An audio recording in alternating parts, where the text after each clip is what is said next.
Hello everyone, कैसे हैं आप सब। तो आज हम शुरू करने वाले हैं पदार्थ विज्ञान का फर्स्ट चैप्टर। आपको बता दूं, पदार्थ विज्ञान में जैसे कि दो पेपर होते हैं, उसका फर्स्ट पेपर का पहला चैप्टर। ठीक है। पदार्थ एवं आयुर्वेद निरूपण। जितना मैं बताऊंगा इतना एग्जाम के हिसाब से ठीक है। ठीक है। पदार्थ शब्द की व्युत्पत्ति कहाँ से हुई। पदार्थ शब्द दो शब्दों से बना है, पद प्लस अर्थ। पद का मतलब होता है शब्द या अक्षर। अर्थ शब्द से ज्ञात होने वाली वस्तु या विषय। डेफिनेशन, हर किसी आचार्य के अनुसार अलग अलग डेफिनेशन दी जाती है। ठीक है। पदस्य पदस्यार्थ पदार्थ। पद के अर्थ को पदार्थ कहते हैं।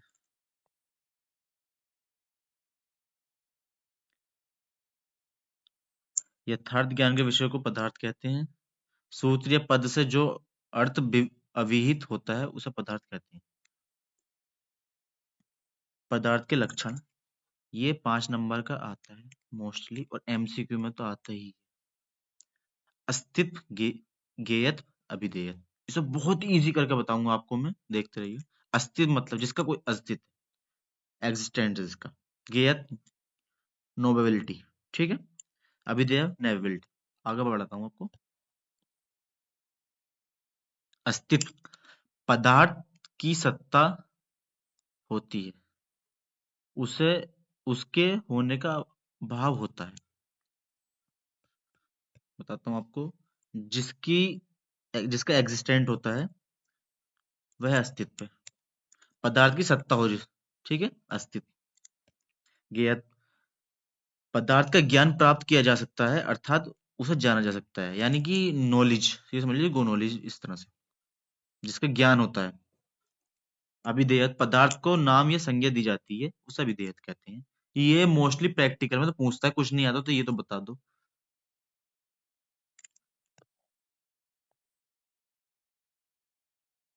पदार्थ की संज्ञा, पदार्थ की संख्या जो है हर बुक में अलग अलग दी गई है, हर आचार्य ने अलग दी है। सुश्रुत संहिता में असंख्य, चरक संहिता में 2 है, सत असत। सत क्या होता है, जिसके होने का भाव होता है। असत, जिसके होने का भाव नहीं होता है।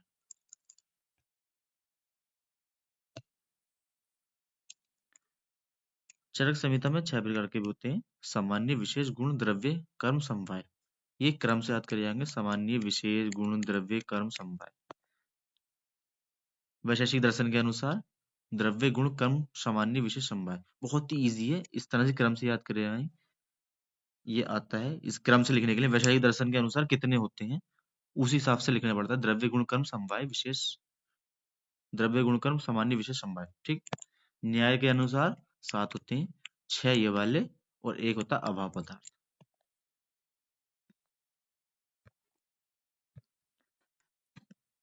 सांख्य दर्शन के अनुसार, ये दर्शन चैप्टर आपको अलग अलग पढ़ाए जाएंगे आगे जाके। ठीक है। दर्शन चैप्टर में आते हैं सारे। सांख्य दर्शन 25 होते हैं। पदार्थों के नाम, पुरुष, मूल प्रकृति, महत, अहंकार, एकादश इंद्रियां, पंच तन मात्राएं एवं पंच महाभूत। ये 11 के होते हैं, आपको आगे कंसेप्ट पता चलेगा। योग दर्शन, ये 26 तत्व हैं, 25 ये वाले, 1 ईश्वर। जैन दर्शन 7 होते हैं, जीव, अजीव, आश्रय, वंदे, संभर, निर्जय, मोक्ष। अद्वैत वेदांत, वेदांत में 1 होते हैं, ब्रह्म। आयु सबसे इंपॉर्टेंट आ गया, सबसे मेन चीज जो यहाँ से आप चालू होता है। अब तक तो डेफिनेशन दी। आयु क्या होता है, लाइफ पीरियड। आयु के लक्षण, डेफिनेशन, शरीर, इंद्रिय, सत्व, आत्मा, संयुगधारी जीवितम, नित्यगश्च अनुबंध, पर्याय, उचित। ये श्लोक याद कर लो, इंपॉर्टेंट है, सबसे ज्यादा इंपॉर्टेंट। अर्थात शरीर, इंद्रिय, मन और आत्मा के संयोग को आयु कहा जाता है। धारी, जीवित, नित्य और अनुबंध आयु के पर्याय हैं। ये प्रैक्टिकल में पूछता है, इसके पर्याय बताओ आयु के। धारी, जीवित, नित्य और अनुबंध 4। आचार्य चक्रपाणी का मत, शरीर का धारण करने वाला, उसे सड़ने न देने वाला। धारी, जिसे धारी कहा। जीवित, प्राणों को जीवित रखने वाला, नित्य ही क्षण क्षण में गतिशील होते होते हुए चलने वाला। जो श्लोक है, ये श्लोक आप नहीं भी याद करते कोई जरूरी नहीं है, सिर्फ ये पता होना चाहिए जीवित क्या है, नित्य क्या है। ठीक है, जो श्लोक इंपोर्टेंट होता है मैं खुद बता दूंगा क्या याद करने का। अनुबंध, पूर्व काल के जीवन को उत्तर काल के जीवन से शरीर आदि संयोग रूप में बांधे रहते, यानी पहले वाले काल को दूसरे आने वाले जीवन काल में बांधे रहना, अनुबंध। बंध लग गया ना। आयुर्वेद के लक्षण, आयुर्वेद के लक्षण का डेफिनेशन, टर्म 1 हो, फाइनल एग्जाम हो, यूनिवर्सिटी एग्जाम, ये दो श्लोक सबसे इंपोर्टेंट है, आयु का और इसका आयुर्वेद के लक्षण। हिता हितम सुखम दुखम आयुतस्य हिताहितम मानम च यच्च यत्रोक्तम आयुर्वेद स उच्यते। अर्थात जिसमें हितायु, अहितायु, सुख आयु और दुख आयु, इन चार, कितनी, चार प्रकार की आयु के हित यानी पथ्य अपथ्य, इस आयु का मान और आयु का स्वरूप बताया जा गया हो, उसे आयुर्वेद कहा जाता है। सुखायु, दुखायु, ठीक है, ये चार प्रकार के जो होते हैं, अहितायु, हितायु, उसे आयुर्वेद कह देते हैं। हितायु एवं अहितायु, जो मनुष्य प्राणी मात्र का हित करता हो, दूसरे के धन की इच्छा न रखता हो, सत्यवादी हो, शांति प्रधान हो, विचार पूर्वक कार्य करने वाला हो, सावधानी पूर्वक धर्म अर्थ काम का पालन करता हो, क्रोध, राग, ईर्ष्या, मद और अभिमानजन्य वेगों को धारण करने वाला हो, सदा अनेक प्रकार की वस्तुओं का दान करता हो, तप ज्ञान और शांति में सदा तत्पर हो, आध्यात्मिक विद्या का ज्ञाता हो, उसका अनुष्ठान भी करता है, और जो भी कार्य करता हो उन सभी कार्यों को संपूर्ण पूर्वक इस मत्स्यलोक और परलोक को ध्यान में रखकर करता है, तो ऐसे मनुष्य की आयु हितायु है। इसके विपरीत आयु को अहितायु कहते हैं। सारी बातों का एक निचोड़ बताता हूं मैं आपको। हितायु क्या होती है ये समझ लीजिए, जो अच्छे आदमी होते हैं, अच्छे काम करते हैं, सभी धर्म ईर्ष्या राग द्वेष से दूर रहते हैं, उनकी आयु को हितायु कहा गया है। इसके विपरीत जो गलत काम करते हैं, कभी सच नहीं बोलते, किस धर्म को नहीं मानते, शांति प्रधान नहीं हो, विचारधारा पूर्वक नहीं हो, सत्यवादी नहीं हो, उसकी आयु को अहितायु कहा है। ठीक, दोनों आयु होगा। सुखायु एवं दुखायु, शारीरिक और मानसिक रोगों से रहित युवा, बल, वीर्य, यश, पौरुष, पराक्रम संपन्न, ज्ञान विज्ञान संपन्न, इंद्रिय एवं अर्थ संपन्न, प्रिय एवं रुचिकर पदार्थों के सेवन करने वाले तथा यथेष्ट विचरण करने वाले व्यक्ति की आयु को सुखायु कहते हैं। इसके विपरीत आयु दुखायु। वही शारीरिक और मानसिक रूप से जो है रोगों से रहित हो, जिसे कोई भी रोग नहीं हो, शारीरिक मानसिक रोग नहीं हो, ठीक है। बल वीर्य जिनके जो है ये संपन्न हो, इंद्रियों का अर्थ संपन्न हो, ठीक है। अच्छे अच्छे का मतलब ये जो होते हैं, ठीक है। इसके अपोजिट जो होता है तो दुखायु उसकी। इसमें बस इतना कुछ नहीं, मेन चीज जो था ना वो ये था, हितायु और अहितायु, सुखायु दुखायु, बस पता होना चाहिए होना क्या होता क्या है। सूत्र संहिता के अनुसार आयु से संबंधित ज्ञान और दीर्घायु के उपायों की चर्चा जिस शास्त्र में होती है उसे आयुर्वेद कहते हैं। Simple simple.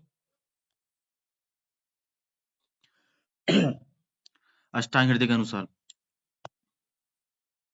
सिद्धांत नाम से इसका श्लोक इतना वो नहीं है, परीक्षों के द्वारा अनेक बार, ये सिद्धांत अभी हमने पीछे ही पढ़ा था, ठीक है। सिद्धांत जो है ये 5 नंबर का भाई आता है, लिख लो इस बात को, यूनिवर्सिटी एग्जाम में 5 नंबर का आएगा, इंपॉर्टेंट है, लोग इसे छोड़ देते हैं। परीक्षकों के द्वारा अनेक बार परीक्षे विषयों की परीक्षा कर और हेतु प्रत्यक्ष अनुमान एतिहा और उपमान के द्वारा उन परीक्षे विषयों को सिद्ध कर जो स्थायी निर्णय दिया जाता है उसे सिद्धांत कहते हैं, जिसे अनेक प्रकार से परीक्षा करके तर्कों से सिद्ध करके स्थापित किया जाए वही सिद्धांत है। सपोज कोई परीक्षा विषय है, किसी चीज को ज्ञान करना है, तो परीक्षा यानी कि टीचर या फैकल्टी उस चीज को अनेक बार उसकी परीक्षा करेंगे, कई बार देखेंगे अच्छा है बुरा है, इस तरह से उसका जो रिजल्ट निकलेगा उसे सिद्धांत कहते हैं। इजी भाषा में बता दिया, इससे इजी नहीं होगा, ठीक है। बाकी एक बार आप अपनी बुक से पढ़ेंगे तो बहुत इजी समझ में आ जाएगा। सिद्धांत के भेद कितने होते हैं, सबसे इंपॉर्टेंट। सिद्धांत के 4 भेद होते हैं: सर्वतंत्र सिद्धांत, प्रतितंत्र सिद्धांत, अधिकरण सिद्धांत, अभ्युपगम सिद्धांत।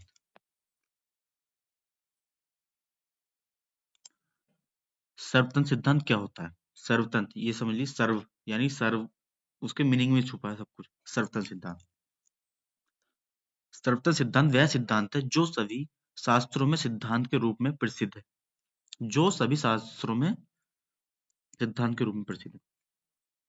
सर्वतंत्र सिद्धांत वह सिद्धांत है जिसे सब विद्वान मानते हैं, अर्थात जो सर्वसम्मत। जैसे रोगों के कारण हैं साध्य, रोग होते हैं साध्य साध्य, रोगों के कारण साध्य, रोगों की चिकित्सा के उपाय इत्यादि।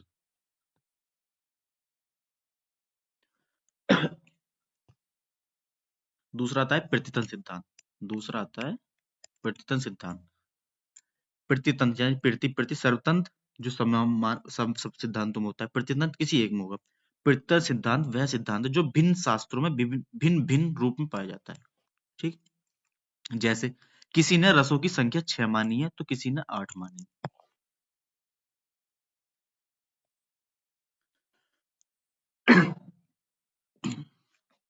अधिकरण सिद्धांत, जिस विशेष विषय का विवरण प्रस्तुत किया जाता हो उसमें उसी विषय से संबंधित दूसरे सिद्ध अधिकरण का प्रस्तुत करना अधिकरण सिद्धांत कहा जाता है। यह वह सिद्धांत है जिसे मान लेने पर कुछ और सिद्धांत भी साथ मानने ही पड़ते। अधिकरण, सर्वतंत्र सब जगह था, प्रतितंत्र किसी एक में था। अधिकरण एक सिद्धांत है, वह सिद्धांत है जिसे मान लेने पर कुछ और सिद्धांत भी साथ में माने जाते, साथ में एक सिद्धांत है उसके साथ दूसरा सिद्धांत भी माना जाता है, अधिकरण सिद्धांत हो। अधि यानी अधि, एक से अधिक हो गए ना। जैसे कहा जाता है कि मुक्त पुरुष अनुबंधित शुभ और अशुद्ध हो गए परिणाम वाले कर्म नहीं करते क्योंकि वे निष्प्रय कामना रहित होते हैं। इस वचन से सिद्ध होता है कि कर्मों का फल होता है और मनुष्य की मृत्यु के पश्चात उसके शुभ अशुभ कर्मों के अनुसार फल प्राप्त होते हैं, ठीक है सर।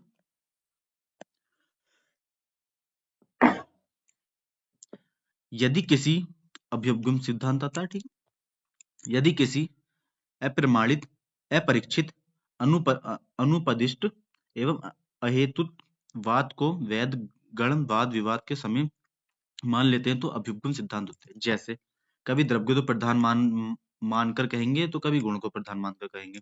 इसका कोई मतलब होने, कभी कुछ कह देंगे कुछ कह देंगे, ठीक है। 4 प्रकार के सिद्धांत हो गए, बताना जरा कौन कौन से। आप बताओ। सर्वतंत्र सिद्धांत, प्रतितंत्र सिद्धांत, अभ्युपगम सिद्धांत, अधिकरण सिद्धांत, ठीक है।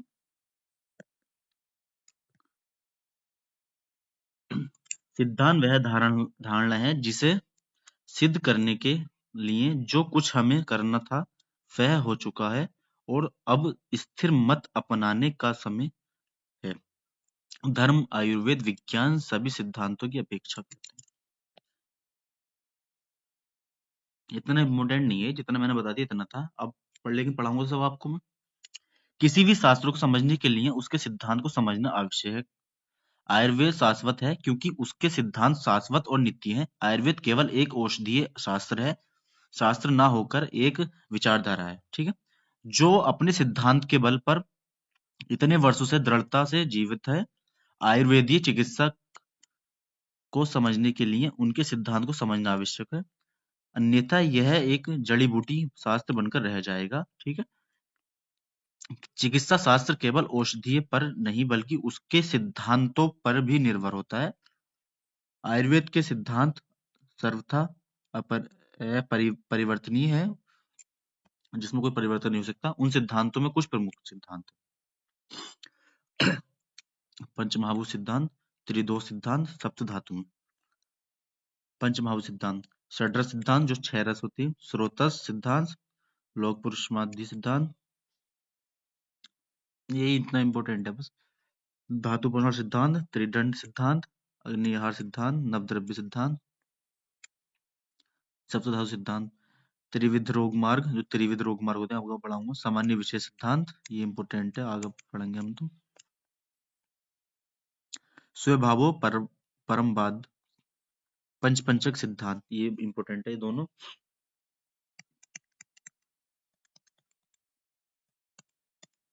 हमारा टेलीग्राम चैनल भी है बीएमएस जोन, आप जितने भी नोट्स मैं प्रोवाइड कराता हूँ सब उस पर मिलेंगे। पंचमहाभूत सिद्धांत, पंचमहाभूत सिद्धांत को सर्वोत्तम सिद्धांत कहा जाता है। आयुर्वेद के अनेक सिद्धांतों का यह आधारभूत सिद्धांत बनता है। त्रिदोष सिद्धांत द्रव्यों में स्वरस, द्रव्यों में विभिन्न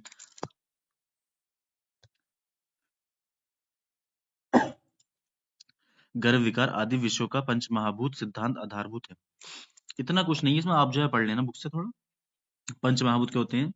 आकाश, वायु, अग्नि, जल, पृथ्वी। इस तरह से याद करना, आकाश ऊपर आता है, आकाश बीच में क्या आती है? वायु, उसके नीचे क्या आएगी? जमीन के ऊपर है तो अग्नि, फिर क्या आएगा? पानी, फिर पानी के नीचे क्या होती है? पृथ्वी। इस तरह से याद कर लेना थोड़ा सा, अपने मतलब सब अपने लॉजिकली याद करने होती हैं, जैसे तुम्हें अच्छा लगता है।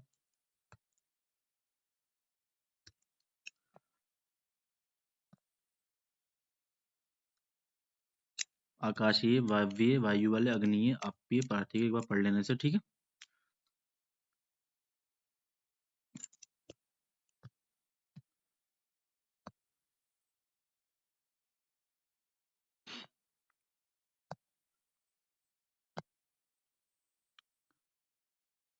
हम्म। पंचमहाभूत सिद्धांतों की उपयोगिता। शुक्र शोणित, शुक्र यानी कि स्पर्म, शोणित मतलब, एक सेकंड,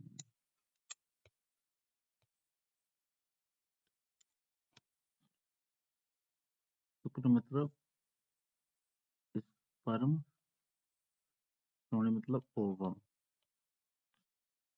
संयोग के बाद चेतना में अवस्थित हो जाने के पश्चात वायु के द्वारा विभाजन क्रिया होती है। अग्नि से पाक क्रिया होती है। आप या जल से, आप मतलब जल, ये लिखा ना, या जल क्लेदन क्रिया होती है। पृथ्वी के द्वारा संहनन क्रिया होती है, ये आप क्रिया शायरी में पढ़ेंगे। जल के द्वारा क्लेदन क्रिया होती है, पृथ्वी के द्वारा संहनन क्रिया होती है, और आकाश के द्वारा विवर्धन क्रिया होती है। इस तरह गर्भ का विकास होता है, ठीक है। त्रिदोष और पंचमहाभूत सिद्धांत।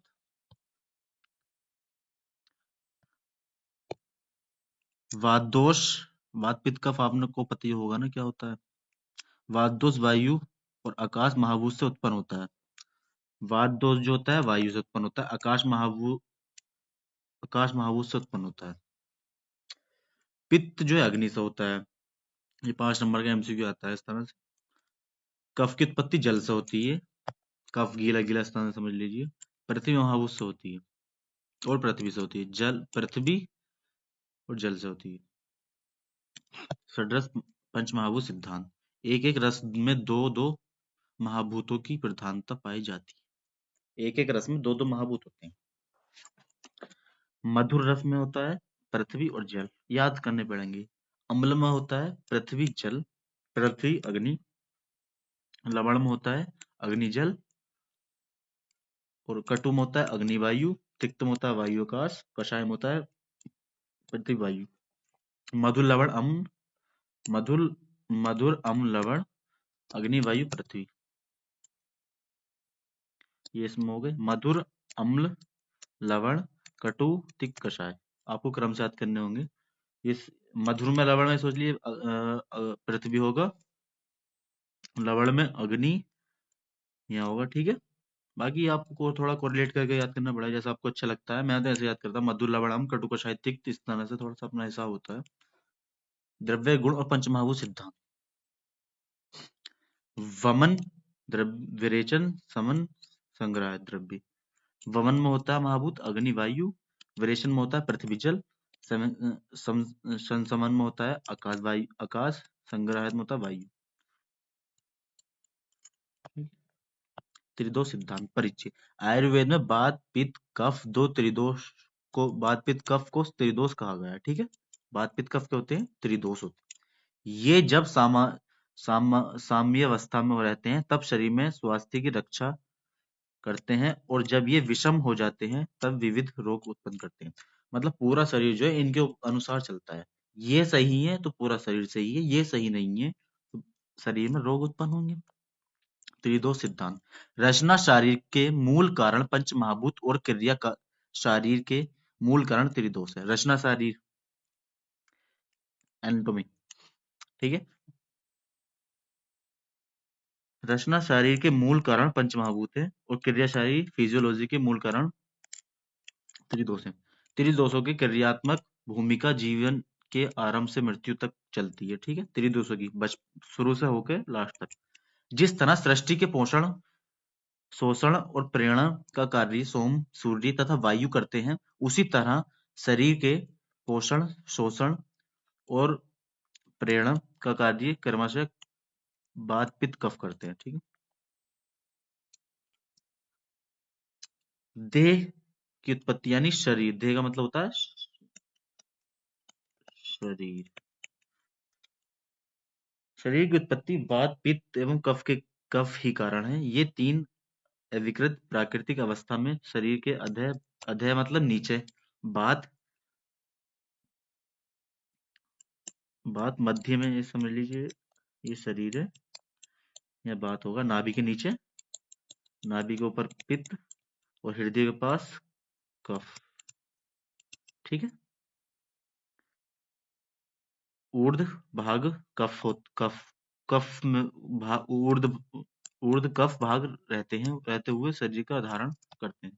ठीक है, नीचे नाभि के नीचे क्या होता है बात, नाभि के ऊपर क्या होता है पित्त, और और हृदय के पास होता है कफ। नीचे से याद कर लीजिएगा, इस तरह से ये आता है।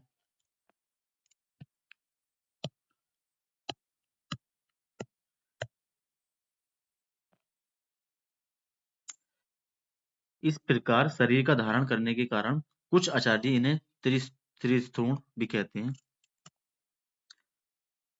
प्राकृतिक बात के कार्य। प्राकृतिक वायु सर्वदा उत्साह, श्वास प्रश्वास, चेष्टा, पुरुष आदि के वेगों को प्रवृत्ति, रस आदि धातुओं की उचित गति तथा इंद्रिय को सामर्थ्य से अनुग्रहण करता है। ये आप फिजियोलॉजी में पढ़ेंगे। उसका जो श्लोक होता है कर्म का, उत्साह उत्साह उत्साह चेष्टा धातु गति सम समक्षो गतिम वायु कर्म विकार्यम। ठीक है, याद करना पड़ेगा आपको। प्राकृतिक पित्त के कार्य। पक्ति, ऊष्म, दर्शन, क्षुधा, तृष्णा, रुचि, कांति, मेधा, धी, बुद्धि, शौर्य और शरीर की मृदुता लाने का कार्य पित्त द्वारा किया जाता है। दर्शनम पक्ति ऊष्म छह क्षुद्रमा देव मार्दम प्रभा प्रसादों मेरे से पित्त कर्म विकार्यम। ये इसका कर्म का श्लोक है। आप जो ऐसा क्रिया शारीर से पढ़ लीजिए, वहां पे इजी पढ़ मिलेगा आपको। प्राकृतिक कफ के कार्य। शरीर में दृढ़ता लाता है, स्निग्धता लाता है। ठीक है, संधि बंधनों को सुश्लिष्ट करना और शरीर को सहिष्णु बनाना कफ के कार्य। त्रिदोष सिद्धांतों की उपयोगिता। रोगों की उत्पत्ति में त्रिदोषों के कारण। सभी रोगों के मूल कारण वात पित्त एवं कफ ही होते हैं, क्योंकि सभी व्याधियों में वात आदि के रूक्षादि लक्षण ही होते हैं। इन्हीं दोषों को सामक औषधियां देने से व्याधि का शमन होता है, यानी कि सही औषधि देने पे व्याधि कम होगी। और आयुर्वेद शास्त्र भी वात पित्त एवं कफ को ही व्याधियों का कारण मानता है। शारीरिक प्रकृति की उत्पत्ति में त्रिदोषों की कारणता। शुक्र यानी कि स्पर्म, श्रोणित मतलब ओवम, संयोग के समय जिस दोष का बल अधिक होता है उसके अनुसार प्रकृति की निर्मित होती है। यानी कि शरीर प्रकृति प्रकृति जो होती है, मनुष्य की प्रकृति, आगे बढ़ाने प्रकृति क्या होती है, प्रकृति जो होती है वो शुक्र और शोणित के जब संयोग होता है, यानी स्पर्म का जब संयोग होता है, तो जोन सा दोष उत्पन्न जोन सा दोष जो है अधिक होता है, बलवान होता है, उसके अनुसार ही प्रकृति होती है।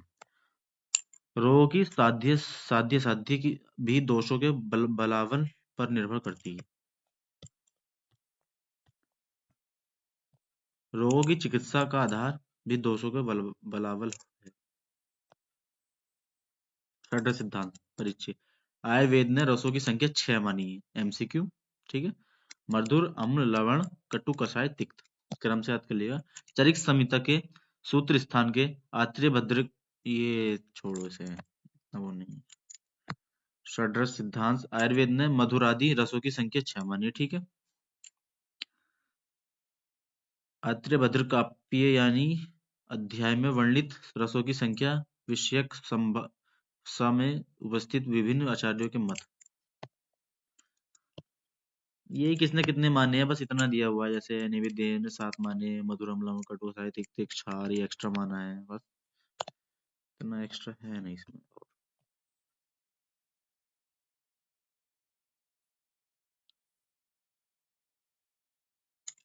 जैसे ये है, आत्रेय पुनर्वसु ने रसों की संख्या, एग्जाम में आता है, आत्रेय पुनर्वसु के अनुसार रसों की संख्या बताइए कितनी है, तो 6 होती है। मधुर, अम्ल, लवण, कटु, कषाय, तिक्त ऐसे निष्कर्ष सिद्धांत के रूप में बताया है। जल से ही रसों की उत्पत्ति होती है। एमसीक्यू। जल से ही रसों की उत्पत्ति होती है और पंच महाभूत के न्यूनाधिक से उनमें मधुरादि रसों की विशेष अभिव्यक्ति होती है।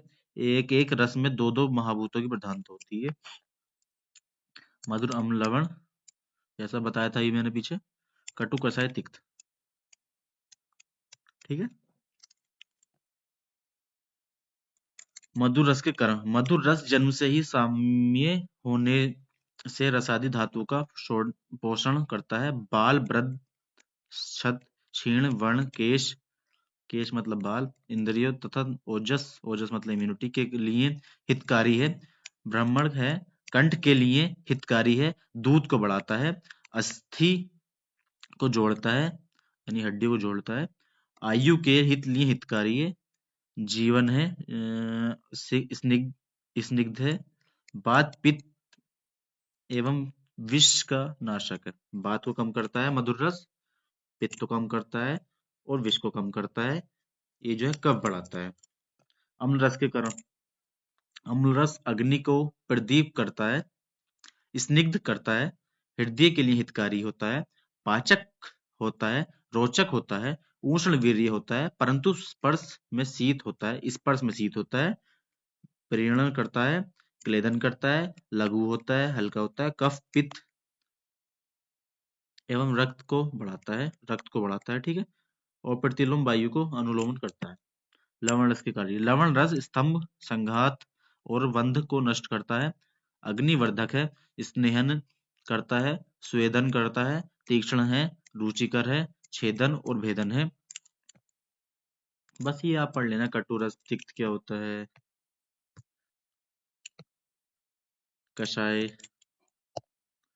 कषाय में आपको बता दूं, कषाय रस पित्त एवं कफ का शमन करता है। गुरु है, रक्त शोधन है, पक्षशोथ का पीड़न करता है, व्रण रोपण है, शीत है, क्लेद और मेद का शोषण करता है। आम का स्तंभ। आम क्या होता है, आम आप आगे पढ़ेंगे, जो आमाशय में पड़ा रहता है, यानी फूड जो आलसी से पड़ा रहता है, इस तरह से। ये बस थोड़ा भी इतना पढ़ लीजिए। ग्राह्य है, रुक्ष है और त्वचा का प्रसादन करता है। षड्रस सिद्धांत। ये 100% आता है। षड्रस सिद्धांत कौन सा महाभूत किसमें ज्यादा होता है, आप कैसे भी याद करिए, बहरहाल ये टेबल इंपॉर्टेंट है, इसे याद कर लीजिए। ठीक है। मधुर, अम्ल, लवण, कटु, कषाय, तिक्त। मधुर क्या होता है, स्वीट, शोर, अम्ल, इस तरह से। लवण जो होता है सोल्टी होता है, कटु पंजेड होता है, तिक्त बिटर होता है, कषाय जो है एस्ट्रीजेंट होता है। मधुर रस में होता है, बात कम होता है, मतलब बात और कफ जो होते हैं एक दूसरे के एंटी पैरल होते हैं। बात कम होगा तो कफ डेफिनेटली ज्यादा होगा, अगर कफ कम होगा तो बात ज्यादा होगा। ठीक है।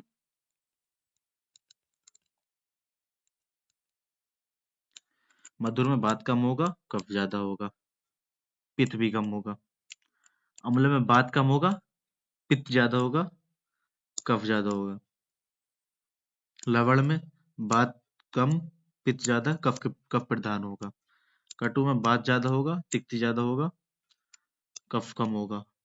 ठीक है, ये इस तरह तीनों नीचे, तीनों जो है कम होते हैं तो इधर तीनों ज्यादा होंगे, ये तीनों ऊपर होंगे फिर ये तीनों नीचे होंगे। ये आप थोड़ा देख लीजिएगा, ऐसे दो नीचे के इस तरह से होंगे, बाकी तीन एक से हैं, एक अलग, थोड़ा याद कर लेगा।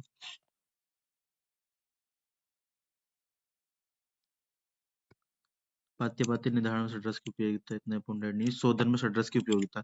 वमन यानी वोमिटिंग कराने हेतु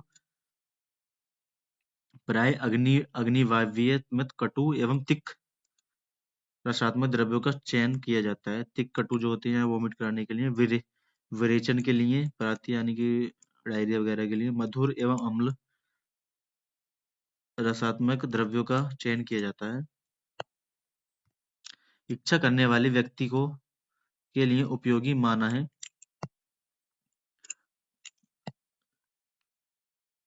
बाकी ये इतना इम्पोर्टेंट नहीं है, कुछ है बहुत एक्स्ट्रा दिया हुआ है, लेकिन बुक थोड़ा अच्छी है।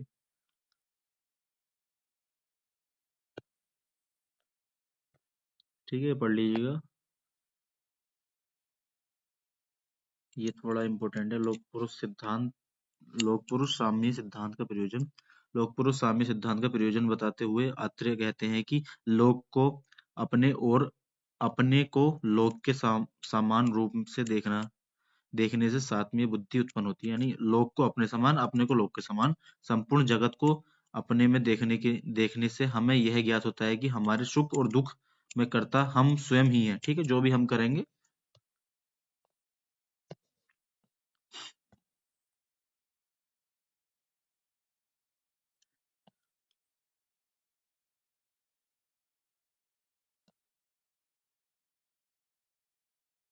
ये अध्याय का सारांश आ गया। ठीक है, इंपॉर्टेंट एक बार देख लीजिएगा, इसे मोस्टली इसमें से ही दे देता है अगर टीचर देता हो तो। शरीर इंद्रिय सत्वात्म संयुद्धारि जीवित नित्य कश्य अनुबंध पर्याय उच्यते। ठीक है, नित्य धारी जीवितम। ठीक है, याद आया कुछ? चार जो होते हैं ये पर्याय होते हैं आयु के। हिताहितम सुखम दुखम आयुतस्य हिताहितम मानव च तच्च यथोक्तम से उच्यते। ये दोनों श्लोक में पढ़े। सिद्धांत का आ गया आपके, सिद्धांत होते हैं, सिद्धांत बताओ कितने होते हैं? सर्वतल सिद्धांत, प्रतितल सिद्धांत, अधिकरण सिद्धांत, अभ्युपगम सिद्धांत। सर्वतल जो सब में मिलता है, अधिकरण जो एक में मिलता है, प्रतितंत्र जो एक में मिलता है, अधिकरण जिसमें एक के साथ एक होता है, अभ्युपगम जो अलग होता है। पदार्थ ये एक बार देख लीजिएगा। ठीक है, बाकी मैं आपको दर्शन चैप्टर जो है कल कराऊंगा। ठीक है, इंपॉर्टेंट चैप्टर से चालू हो जाता है, दर्शन जो है इंपॉर्टेंट है आपके लिए।